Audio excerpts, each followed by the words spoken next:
Comentando a lição de sábado, 31 de agosto de 2024. Os últimos dias. Verso áureo. Então verão o Filho do Homem vindo nas nuvens com grande poder e glória.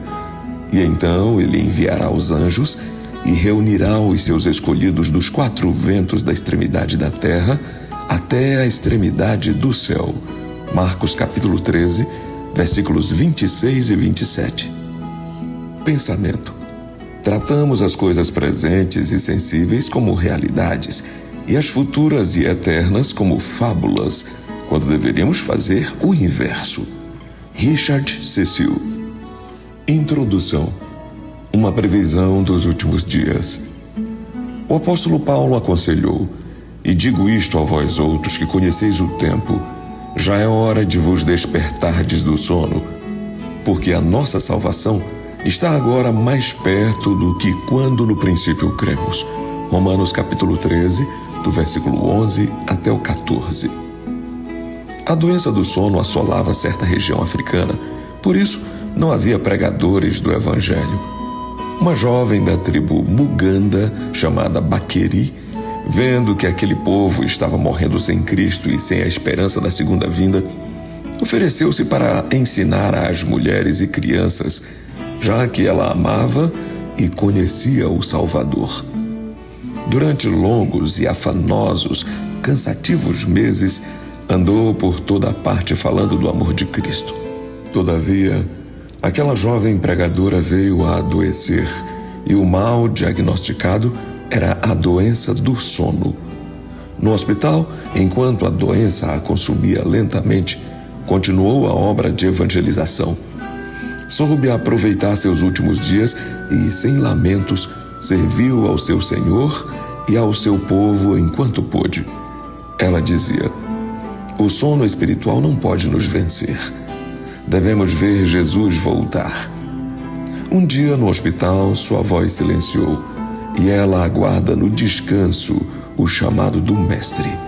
Hoje, olhamos para o que os escritores mencionaram sobre o tempo do fim e precisamos ficar em alerta para não sermos dominados pelo sono espiritual que obscurece a visão dos que aguardam Jesus voltar.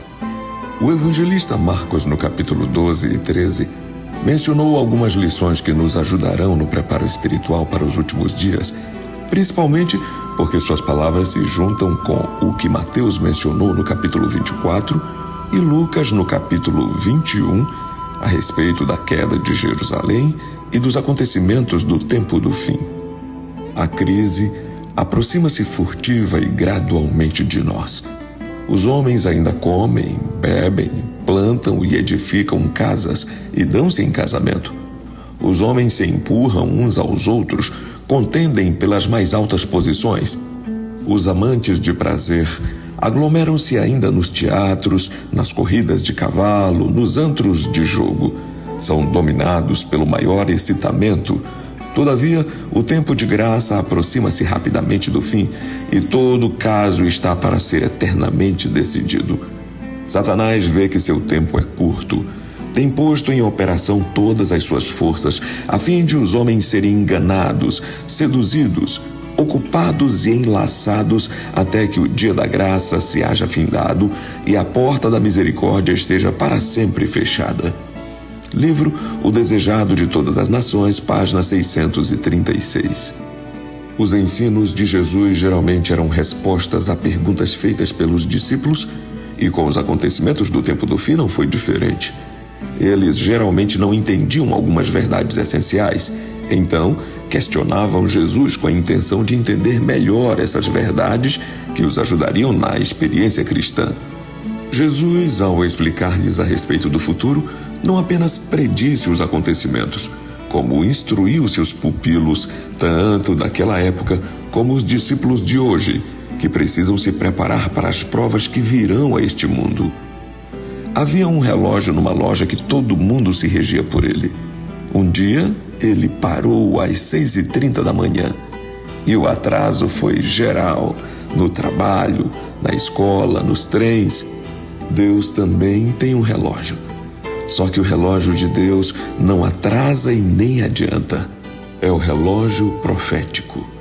Jesus falou dele e durante esta semana iremos estudar mais a respeito deste assunto. Que Deus nos abençoe.